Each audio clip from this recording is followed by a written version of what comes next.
Good evening. I'm John Yang. Tonight, three women are back on Israeli soil for the first time in 15 months since they were kidnapped in the October 7th Hamas attacks and held captive in Gaza.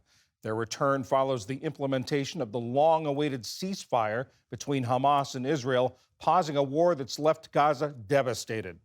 Hamas turned the women over to the Red Cross in Gaza, which transferred them to the Israeli military. They were reunited with families and taken to a hospital. The freed hostages are Romi Gonen, Emily Damari, and Doron Steinbrecher. Their safe return sparked celebrations across the country as jubilant Israelis danced and waved flags. There was jubilation, too, in Gaza at the ceasefire and Israel's promised release of Palestinian prisoners. Trucks laden with badly needed aid were seen in southern Israel, headed to crossing points into Gaza. In the United States, President Biden hailed it as a step forward. Today alone, we anticipate several hundred trucks will enter the Gaza Strip probably as I'm speaking. And after so much pain, destruction, and loss of life, today the guns in Gaza have gone silent. Hamas captured 7 U.S. citizens on October 7th. Only 3 are thought to be still living. Saki Dekelhen and Keith Siegel, both are on the Hamas list of those to be released in the first phase, and Idan Alexander, who is not on that list. Earlier, I spoke with Alexander's father, Adi, and asked him how he felt about today. It was a great start to begin with. Today, it was a great day.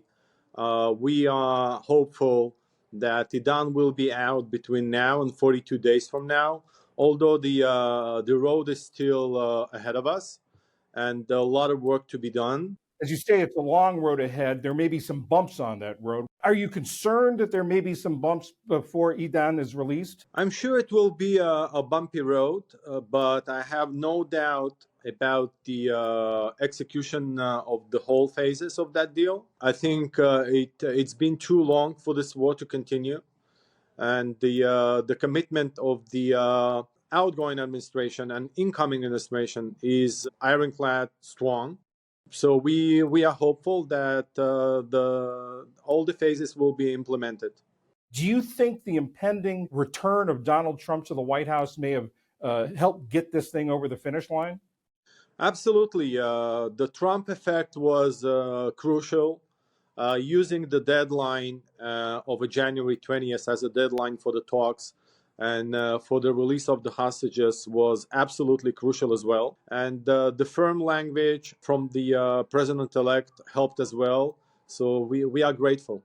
I know Idan was able to call your wife as the attacks were beginning on October 7th, and they were able to speak. Have you thought about when you, your wife, and Idan's brother and sister are able to speak with him again, what that might be like, what you might want to say? So many questions to ask, about that particular day on October 7th when he was surrounded and attacked. The way he managed to surrender himself. So many questions to ask, and for the month that came after that, I'm eager to hear that. I'm just to hug my son and to see what it has to say. Hopefully, we'll say, you know what, guys, it wasn't so bad after all. I'm okay. Have you thought about what those first few days will be like having Idan back, being able to hug him again, as you say? I can't imagine. I see the process that those 3 young women went through this morning in Israel. I hope for the same to myself and to my family, and just we'll keep praying. You say you can't imagine what that's going to be like. I can't imagine what the last 15 months has been like for you and your family. How have you been able to keep going? What has sustained you over the last 15 months?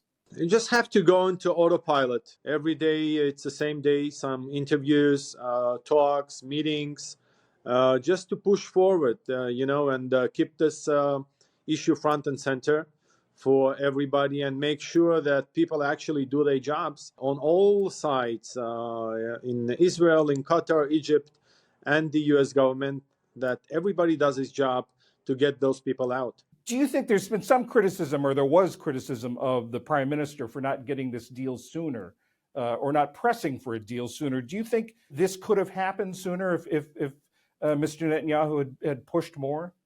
I mean, we've been very close before. The deal is the same deal that was presented by President Biden, and it was approved by the United Nations Security Council.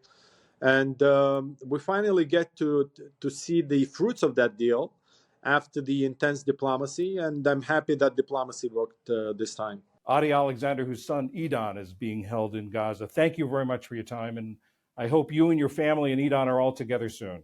Thank you, John.